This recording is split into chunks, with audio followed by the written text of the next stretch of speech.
Hey guys, tonight we're pulling an all-nighter on the graveyard shift. The air outside the squad room is already 15 below zero, and it's only 10 p.m. I hear the radio static crackle in my ear like burning cellophane. A comforting, familiar sound that usually means I'm connected to something human, even if that human is 15 miles away drinking lukewarm coffee in the substation. Tonight, the static feels hollow, too thin to hold a voice. The red and blue lights of the Crown Vic flash briefly against the dusting of snow on the parking lot asphalt, illuminating the skeletal branches of the lodgepole pines that surround the county line. This is where the pavement ends and the real darkness begins. Welcome to Patrol 74, Sector D, the long, empty stretch of the world where the lights disappear and the only company you have is the weight of your sidearm and the unwritten code of this place. I'm Deputy Ben Carter. I patrol a territory in remote Montana that most mapmakers gave up on 100 years ago. Out here, we don't worry about petty theft or traffic tickets. We worry about the winter and what the winter brings with it. This territory demands respect, not just for the weather, but for the things that move through the weather. You probably won't make it to dawn after this one, not if you follow my route. So, before you get comfortable, take a moment to like the video and subscribe, but only if you truly enjoy what I do here. Let me tell you about the rules. Every deputy who works this sector gets the manual, the thick, printed one on procedures and penal code. But they also get the second manual, the one passed down in hushed tones over stale donuts and burnt coffee. We call it the Code of Cold. It's not about how to treat hypothermia. It's about how to avoid meeting things that thrive when the temperatures drop far below zero. These rules keep us alive. Rule 1 is simple. Always leave a pre-1964 silver dime on the center console. I don't know why, but if that dime ever vanishes while the car is locked and running, you put the pedal down and you don't look back. Tonight, the dime is there, catching the weak amber glow from the dash. Good. Rule 2. Never, under any circumstance, stop your vehicle between 2 a.m. and 4 a.m., regardless of the call or obstruction. If a deer or even a human is standing in the middle of the road, you slow down, you flash your lights, but you do not stop. If you stop, you become part of the obstruction. We had Deputy Miller stop for a silhouette back in '98. They found his cruiser idling on the shoulder 4 days later, keys in the ignition, uniform folded neatly in the passenger seat. Miller was gone. The most critical rule for tonight, because I am heading toward the Kettle Pass, is Rule 4. Never check your rearview mirror while traversing the Kettle Pass after the first snowfall of the season. The pass is a winding, treacherous stretch of icy road carved into the side of a mountain, notorious for whiteouts and bad footing. But the danger isn't the ice. The danger is what waits for you to check your blind spots. Old Man Hemlock, who was deputy before the Korean War, said, "Whatever you see in the mirror on that pass, it's closer than it looks, and it already knows your name." I log my patrol route, straight line down 12, then a loop around the mining district, avoiding Kettle Pass until shift end. Realistic anchor, check. I check the pressure in the spare tire, ensure the emergency rations are stocked, and manually zero the odometer. Procedure. These are the details that ground you when the world outside turns mythic. I pull out onto the empty road, the sound of the tires crunching on packed snow louder than the engine. The only thing moving in the distance is the fog, a thick, greasy mist rising off the frozen riverbed, looking less like water vapor and more like something exhaled by the mountains themselves. I invite you to comment your location and local time. Knowing someone else is awake, somewhere in the light, sometimes helps when you're sinking into this kind of dark. The first hour is quiet, just the hum of the engine and the radio static. I'm thinking about Rule 4, the one about the rearview mirror. It feels superstitious, like salting a threshold. But out here, superstition is just undocumented physics. It's what happens when you've seen enough to know that the laws of man and the laws of nature are vastly different from the laws of the deep cold. I think some crimes were never meant to be solved. They are meant only to be respected, like a territorial boundary you dare not cross. The road starts to climb slightly, taking me toward the northern edge of the restricted zone. The radio squawks, finally, breaking the monotone of the static. It's dispatch, Brenda on the board, her voice tinny and strained through the cold frequency. 74, stand by for 10 to 50, welfare check, confirmed address only. A 10 to 50 usually means a missed check-in or an elderly resident who hasn't answered the phone. Routine. But the address Brenda reads off sends a cold spike right through the back of my neck. 74. Address is 907 Switchback Trail. Repeat. 907 Switchback Trail. I slow the car instinctively. Switchback Trail is an old mining road, abandoned for 30 years. It's the dead end that feeds directly into the base of Kettle Pass. More importantly, it is miles off the pre-logged patrol route. I check my clock. 11:34 p.m. Still plenty of time before the 2 a.m. curfew kicks in. But I feel the pressure of Rule 3. Never deviate from the plotted route after the first snowfall. The snow fell last Tuesday. The route was sealed. I have an order, a distress signal, and a gut feeling telling me to refuse the call.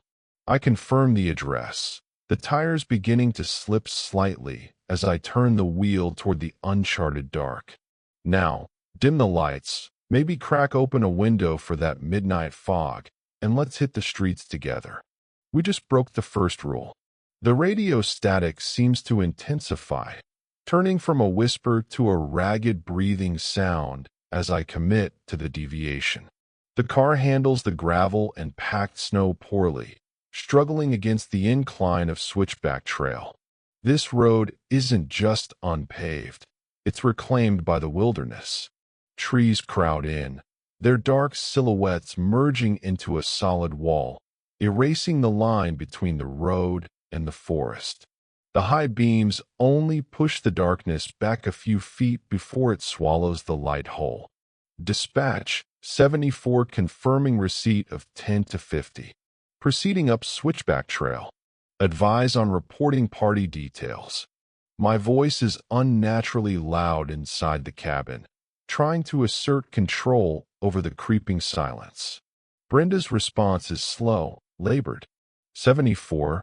We received the check-in request via a landline ping. It was nonverbal, just an open line. Silence, then a click. A nonverbal, silent call from a landline that shouldn't exist on an abandoned mining road. That's the first real shudder of fear. There hasn't been power run up this trail since the mine closed in '89. I check the center console. The dime is still there, resting on Lincoln's profile, reflecting the dashboard light. Good. But the sense of being monitored is suffocating. Rule 3 broken. The seal is shattered. The map overlay on my GPS suddenly flickers, glitching. The lines delineating the old trail stutter, then vanish completely, replaced by a solid field of black. The technology is rejecting the route, confirming my transgression. It's a grounded, technical failure, but out here, it feels like the land itself is closing the door behind me. I remember Deputy Rigsby, who told me about this rule when I first started. He said the mapped route wasn't for efficiency. It was a line drawn in the sand against the things that hunt by scent and pattern. Deviation makes you unpredictable, yes, but also noticeable. You step out of the pattern, and you leave a hole in the fabric of the patrol. The road narrows, and I have to angle the Crown Vic carefully around a large, moss-covered boulder. The engine gives a slight cough, a metallic protest in the cold, and the low fuel indicator light, which I know for a fact had 3/4 of a tank when I started, flickers red for a second before stabilizing. Electrical anomaly? Or consequence? I pull the mic closer. Dispatch 74. Are there any historical files on residences near 907 Switchback? Specifically, land ownership or power access? There's a long delay. I can hear Brenda breathing into the mic. A shallow, high-pitched sound. -74. Switchback Trail past mile marker 4 is unplatted private property. Nothing registered since '89. We're showing only 3 operational landlines in this entire sector, and none are up there. The logical explanation vanishes. A landline ping from an unplatted, unpowered area. This is no longer a welfare check. It's an investigation into an impossible event. I think some crimes were never meant to be solved. They are meant only to serve as warnings, as the silent echo of something that shouldn't exist, but definitely does. The psychological pressure begins to mount. I slow the cruiser to a crawl, the beam of the headlights catching the heavy, falling snow. It's not a blizzard yet, but a steady, silent descent of crystalline dust that absorbs all ambient sound. I see a faint flicker ahead, high up the trail. It looks like a porch light, a weak, yellow beacon fighting the darkness. 907 Switchback. I pull the vehicle behind a dense cluster of pines, killing the engine and the lights. I check the safety on my Glock, the metallic click a reassuring sound against the unnatural quiet. My breathing clouds the air in front of me. Before stepping out, I run through the immediate procedure, notify dispatch of my location and intent, check the perimeter before approach, and log the time. 12:47 a.m. If I don't check back in by 1:15 a.m., Brenda is supposed to raise the alarm, though I know search and rescue won't make it up this trail until morning, if ever. I grab the flashlight. The air outside hits me like a physical blow, dry and aggressive. It smells of pine, ice, and something else, a faint, metallic scent that reminds me of ozone after a lightning strike, but without the storm. I approach the cabin on foot. It's small, clearly hand-built, nestled into the side of the ridge. The yellow light comes from a single window, and it looks oddly warm, an inviting contrast to the overwhelming cold. But nothing out here is ever inviting. As I get closer, I notice the front door is slightly ajar, not broken in, but simply pulled away from the frame by a few inches, revealing a stripe of impossible blackness within. I move silently, boots sinking slightly into the fresh snow. The snow itself is undisturbed, pristine, which is confusing. If someone called, they would have been here recently. There should be tracks leading to the door. I swing the beam of the flashlight onto the ground in front of the steps. Nothing. No boot prints, no snowmobile tracks, no sign of recent passage. The snow is perfect, like a blank sheet laid over the earth. I reach the porch, the wooden boards creaking under my weight. I pause, listening for anything. Voices, the whine of a generator, the rustle of movement. Silence. Only the rapid thumping of my own heart keeps rhythm against the endless, cold quiet of the Montana night. I push the door open fully. The impossible warmth inside rushes out to meet me, stealing my breath. Stepping inside 907 Switchback is like entering a pressurized environment. The blast of heat is immediate and intense, smelling faintly of burning wood and stale pipe tobacco, the kind of scent that clings to old, isolated houses. But the source of the heat is invisible. There is no fire in the stone hearth, no wood stove glowing. The interior is pitch black, yet unnaturally warm. I flash the beam of the light around the single main room. It's small, sparsely furnished, a wooden table, 2 chairs, a sagging cot, and shelves lined with antiquated canning jars. Everything is covered in a fine, undisturbed layer of dust, suggesting no human has occupied this space for years, if not decades. So who made the call? I report my status to dispatch. 10 to 53. Premises clear. No sign of occupant. Suspicious conditions. 74. Standby. We're running historical checks again. Are you seeing any evidence of forced entry or current habitation? Brenda sounds like she's trying to swallow the panic building in her voice. Negative. Dispatch. No forced entry. The dust accumulation is heavy, but the temperature is well above freezing, maybe 70 degrees F. I can't identify the source of the heat. I move toward the back of the cabin. The walls are lined with old photographs, sepia-toned images of stern-faced miners and their families, faces rendered flat and ghost-like by the aged emulsion.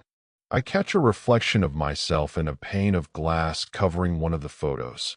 My uniform looks too new, too vivid against the backdrop of historical decay. I am an anachronism here. I notice the only sound, a quiet, rhythmic tap-tap-tap. It's steady, precise, coming from the back corner of the room, near what looks like a shallow utility closet. It's not water dripping, and it's not the wind. It sounds like a gentle rapping, constant and patient. This rhythmic sound is the first truly mythic element I encounter inside the cabin, the sound of silence itself being broken by something mechanical and persistent. I approach the utility closet, sidearm drawn low. As I step, I finally see a deviation in the otherwise perfect dust cover on the floor. A single print. It's not a boot print, not quite.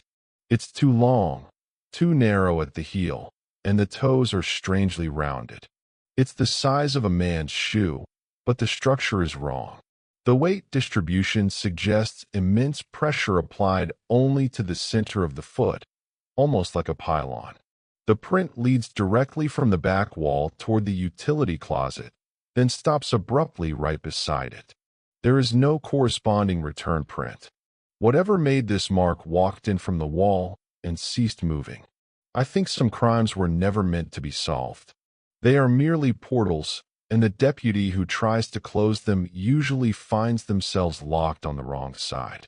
My heart rate hammers against my ribs. I am standing in a perfectly warm, sealed environment that registers no recent human activity, responding to an impossible phone call, looking at a footprint made by something that stepped out of the wall and then vanished. I slowly raise the flashlight to the small utility closet door. The tap-tap-tap increases slightly in speed, as if anticipating my action. It sounds like fingernails on wood. I reach for the knob, but before I can turn it, the rhythmic tapping stops. Complete, absolute silence floods the room, heavier than the sound of the storm outside. I freeze, listening. The silence is too perfect. Even the hum of my own electronic equipment seems muted.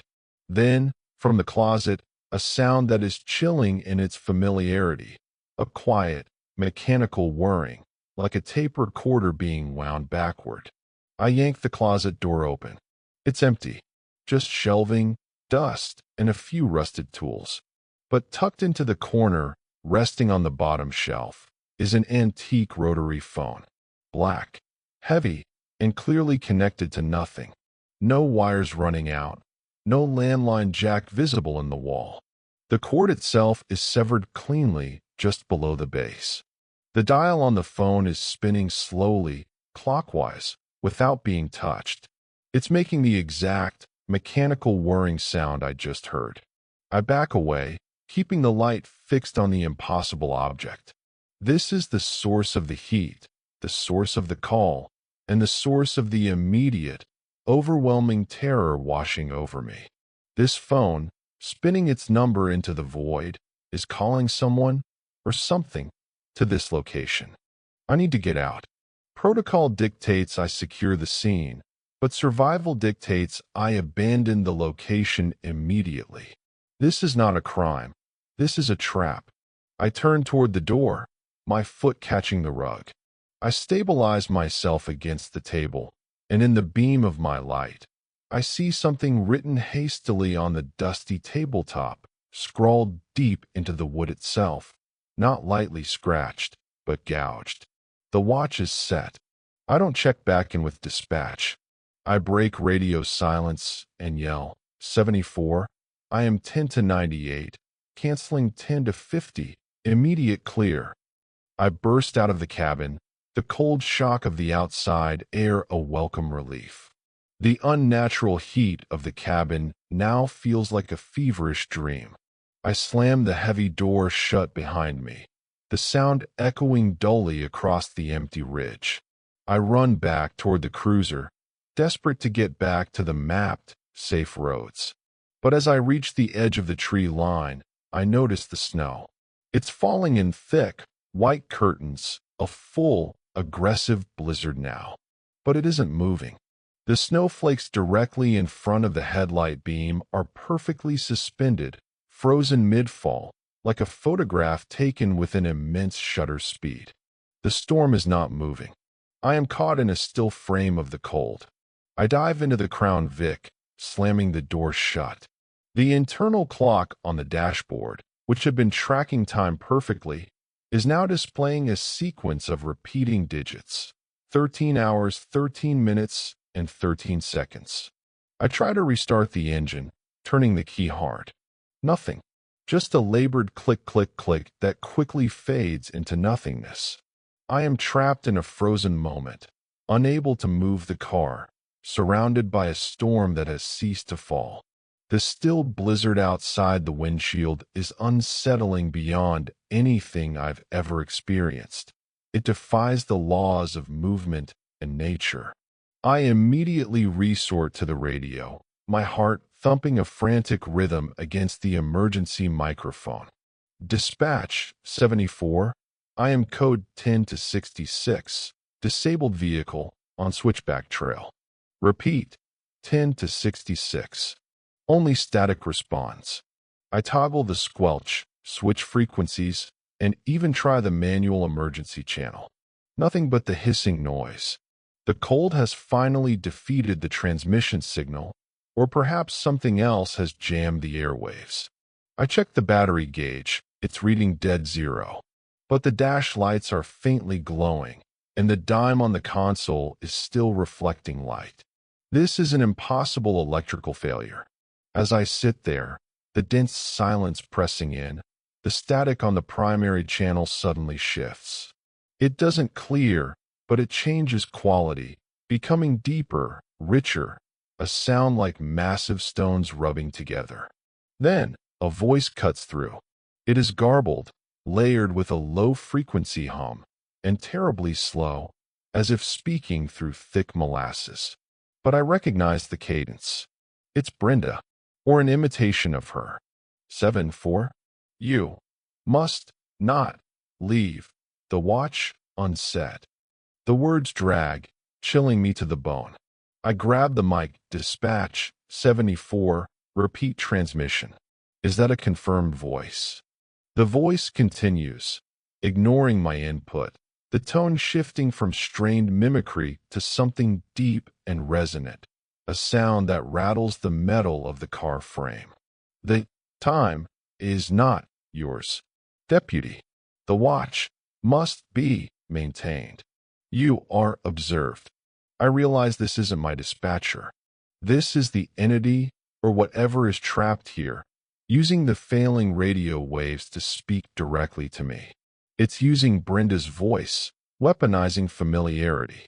The garbled transmission is the mythic element that shatters all procedural logic. I think some crimes were never meant to be solved. They are historical wounds that must be left alone, or whatever caused the wound will feel your probing fingers. I force myself to breathe slowly, focusing on realistic procedure. I have emergency flares, rations, and a rifle. I can wait out the storm or hike back to the main road. But the car won't start, and the idea of walking through the static, frozen blizzard is terrifying. Time distortion is real. I don't know if I've been sitting here for 5 minutes or 5 hours. I look at my hands on the steering wheel. They are red, freezing, despite the ambient heat that should be retained inside the locked vehicle. The cabin's heat, that strange, lifelike warmth, has been pulled away from the cruiser, leaving me exposed to the true, bone-aching cold of the stopped time. I remember the scrawled message on the table. The watch is set. I hadn't just interrupted a welfare check. I had stumbled into a cosmic time clock mechanism, and by shutting the door and leaving, I hadn't stopped the call. I had simply walked away from the obligation. My gaze is drawn back to the rearview mirror. I know Rule 4 pertains strictly to Kettle Pass, but the urge to check my 6 is overwhelming. I resist, focusing on the dark reflection of the interior cabin in the glass. The light is dim, but I notice something in the passenger seat. The dust from the cabin. It's accumulating on the upholstery, thick and gray, swirling in impossible patterns, like miniature, controlled storms. It wasn't there when I got back in. As I watch, paralyzed, the dust begins to coalesce. It doesn't move quickly, but with a deliberate, slow certainty. It is forming a shape, beginning with the outline of a hand on the leather seat. I scramble for the keys again, twisting them violently. The engine catches for a split second, a glorious roar of combustion, then sputters and dies again. The radio static immediately returns to a monotone hiss, and the dust hand on the seat freezes mid-formation. Whatever is out there, whatever stopped the time and jammed the transmission, it is profoundly tied to the act of stopping. I broke Rule 2 and Rule 3 simultaneously. I stopped on a forbidden path, and I deviated from the known patrol loop. I need to create motion. Motion is life out here. I unbuckle my seatbelt. I have to leave the vehicle and try to move the battery connections, a futile gesture that at least involves action. I pause, my hand resting on the door handle. I look up, out through the static snowflakes, toward the direction of the cabin. I see a shift in the white curtain. A gap opens in the frozen air. Standing there, perfectly framed by the unmoving snow, is a silhouette. It is tall, too tall, and unnaturally thin. It wears no reflective gear, no distinguishing markers, but the shape is undeniably human. It is standing perfectly still, like a statue carved from ice. But I know it's watching me, and I know it's waiting for me to step out of the car. It is the watcher. The moment I register its presence, the engine roars to life. It's an instantaneous, perfect start, throwing me back against the seat. The clock immediately snaps back to 1:04 a.m. The lights flicker and solidify. The frozen storm outside shatters, and the heavy snow begins falling violently, swirling and blocking all vision. The engine turning over was the permission it granted, the moment of renewed life. But now it is chasing. The moment I gained movement, the watcher started its pursuit. I jammed the car into reverse, spinning the wheels on the gravel and ice, desperate to escape the immediate gravity of 907 Switchback Trail. The Crown Vic fishtails violently as I gain traction, backing down the narrow trail, relying entirely on the headlights cutting through the thick, swirling snow. I don't dare try a three-point turn. One wrong move, and I'll slide into the ravine. I am focused entirely on the rear sensor and the road markers, whatever I can see. I am consciously fighting the deep, primal urge to check the rearview mirror. Kettle Pass is not far now, and the distinction between Switchback Trail and the pass proper is vague in this blizzard. The entity is behind me. I know it, not because I see it, but because the cold has found a way into the car again, concentrated at the rear window, a physical pressure that feels like a weight being pressed against the glass. I take a deep breath. Anchor. I need to use rally driving techniques to control the skid on the ice. Countersteering, light on the brake. Focus on the ground, not the ghost. 74 to dispatch, status 10 to 8. leaving switchback trail, vehicle operating. Need confirmation. Any traffic on 12 approaching Kettle Pass. Brenda's voice comes back, clear but urgent, thankfully without the horrible bass distortion. 74, confirmed 10 to 8. Traffic is clear on 12. Visibility is near zero out there. Are you experiencing a whiteout? Affirmative, dispatch. Severe whiteout. I will be on Kettle Pass in approximately 5 minutes. That timeline is ambitious, but I need to assert control to ground myself in procedure. As I mention Kettle Pass, the pressure in the cabin intensifies. The silver dime on the console vibrates subtly, spinning slowly. I watch it, terrified. If it vanishes, I know I'm truly lost. It stays, spinning, a tiny, silver gyroscope battling the unnatural forces. I break out of the winding trail and onto the relatively straight, if still icy, stretch of County Road 12. Kettle Pass starts immediately to the left. I take the turn hard, feeling the car slide, correcting the wheel aggressively. Now I am on the forbidden road. Rule 4. Never check your rearview mirror while traversing the Kettle Pass after the first snowfall. The temptation is immense. The knowledge that something is right there, just out of sight, just behind the glass, is torture. I keep my eyes rigidly fixed forward, focusing on the dim red glow of the emergency brake lever. But the entity finds another way in.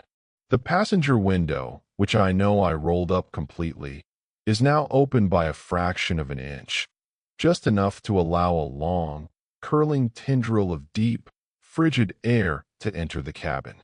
It smells metallic again, but sharper, like burnt phosphorus. The window motor is fried. I can't close it. I think some crimes were never meant to be solved. They are not incidents of the past, but living events, and the entities involved seek only to draw new participants into their cycles of terror. The watcher is mimicking, anticipating, and utilizing the flaws in my own procedure. It used the nonverbal call, it mimicked my dispatcher, it trapped the car, and now it knows the one thing that will break my resolve, exploiting my blind spot on the pass. I realize the nature of the rules. They aren't protective spells. They are parameters of acceptable behavior. They define the limits of what the entity is allowed to track and hunt. By keeping the dime, I pay a toll. By not stopping, I avoid presenting myself as prey. By not looking in the mirror, I refuse to acknowledge its presence. I am currently breaking the most critical one in spirit, if not in practice. The watcher is making me feel its reflection. I accelerate, pushing the heavy sedan faster than is safe on the ice. The car skids wider, dangerously close to the drop-off on the left side of the road. As the car slides, my eyes flick momentarily to the side mirror. Not the rear view, but the driver's side mirror, catching the blur of the whiteout. And I see it. It's not in the road.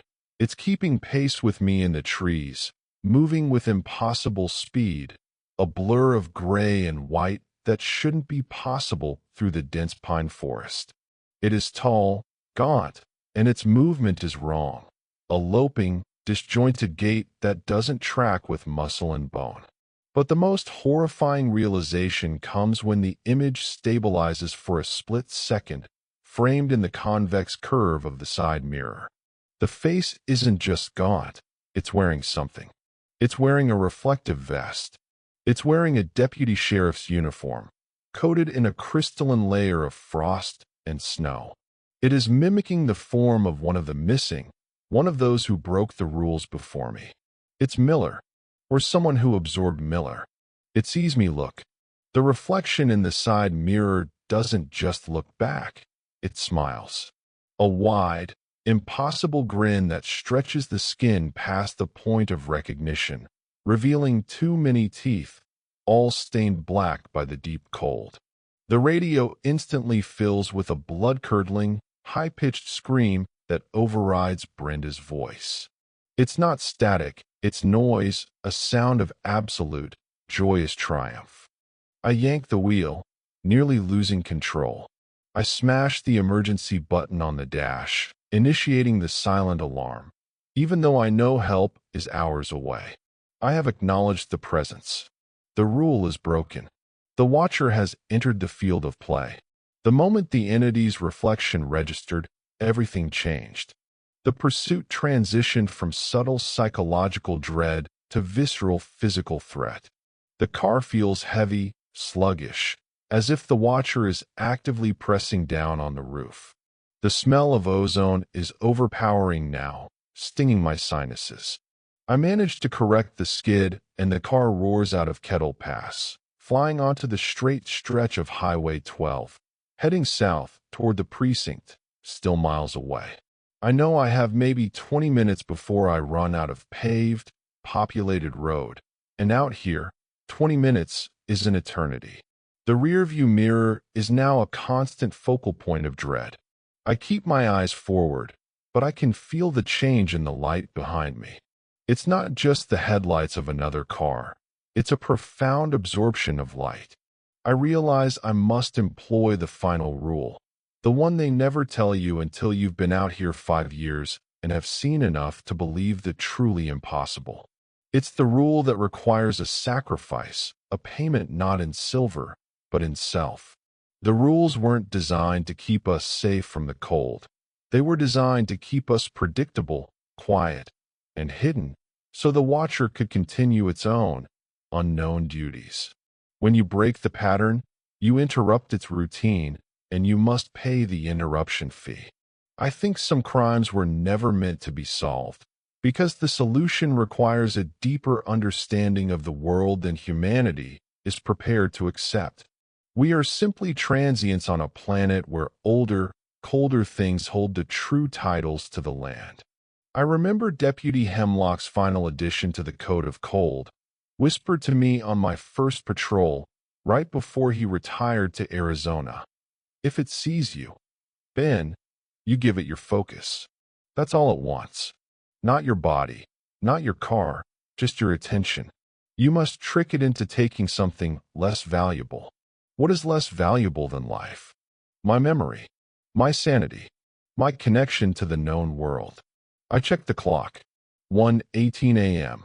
I still have time before the 2 a.m. mandatory no-stop rule. But I can't wait. I reach for the center console, not for the dime, but for the heavy procedural manual, the official one, bound in blue leather. It represents the laws of man, the structured reality that the watcher hates. I tear out the first page, the oath of office, which carries my printed signature and badge number. The watcher is right behind me now. I don't need the mirror to know. The temperature in the car has dropped to sub-zero, and the condensation on the rear window is freezing solid from the inside out. I can hear a scratching sound, dry and desperate, on the trunk lid. I slow the car dramatically, deliberately violating the speed rule, drawing its attention. I jam the transmission into park, violating Rule 2 preemptively. The car lurches to a stop. I hold the page of my oath of office, my focus, my commitment to reality. Out the half-open passenger window, the icy draft ripping into the cabin. I yell, my voice raw and loud against the engine whine. This is the line. This is the barrier. I don't look back, but I feel the immediate, hungry rush of air beside the car. The smell of ozone is a physical pressure against my face. I let go of the paper. The wind instantly snatches the page away, spinning it violently into the darkness. For a moment, nothing happens. The scratching on the trunk stops. The immense cold dissipates, replaced by the faint, comforting warmth of the car's heater finally working again. Then, from the deep dark behind me, I hear the sound of heavy, rhythmic breathing, followed by a low, guttural noise that sounds like satisfied consumption. The sound of something folding in on itself, retreating with its prize. It took the anchor of my reality. It took the symbolic representation of my commitment to the rules of the living world. The watcher had extracted its toll. I throw the car into drive, peeling out onto the highway, leaving skid marks on the ice. I push the speed limit, knowing I cannot stop again until I reach the precinct gates. The static on the radio immediately clears, and Brenda's worried voice breaks through. 74, 74, you initiated the silent alarm. What is your status? We show you stopped for almost 2 minutes on Highway 12. Dispatch, 74 is 10 to 8. Everything is under control. Mechanical difficulty resolved. Advise the chief I will need a formal interview at shift change regarding the incident on Switchback Trail. 1:24 a.m. I have escaped, but I am not whole. I look down at my console. The dime is still there. But when I reach the precinct 30 minutes later, pulling into the warm, illuminated garage, and look at the reflection in the polished concrete floor, I notice something terrifying. The fine layer of gray dust from 907 Switchback Trail is clinging to my uniform, and it is most heavily concentrated on the exact spot where my badge should be pinned. I sign the inventory log, my hand shaking only slightly. The oath is gone, taken by the cold. Now I operate without an anchor, relying only on the residual memory of the rules. The watcher may have been satisfied with the price for now, but I know it holds the first page of my life, and that means it knows my patterns and it knows my name. I am exposed. I sit in the cruiser for 5 minutes after clocking out, the engine idling softly in the precinct garage. The air is warm, smelling of diesel and floor cleaner, a world away from the frozen, metallic horror of the Kettle Pass. I am physically safe, but the isolation hasn't lifted. The fog has followed me, not the water vapor kind, but a mental slickness that makes the past 4 hours feel distant and unreal. I reach over and touch the silver dime. It's cold to the touch, colder than ambient metal should be. I carefully pick it up and slip it into my pocket. It is my protection and my burden. The radio static, usually just a hum in the background, is still singing in my ears, even though the receiver is off. It's a faint, high-frequency sound, perhaps just phantom noise from adrenaline burnout, but I hear a pattern in it now, a soft, repetitive tap-tap-tap. It's the rotary dial. It's still dialing, far up on that silent mountain, spinning a number that can only be reached in the deep cold. I look at the remaining stack of procedural manuals on the passenger seat, missing only the first page. A deputy's oath is a promise to the laws of man. But out here, where the night lasts 6 months, and the rules are dictated by things older than memory, an oath is just bait.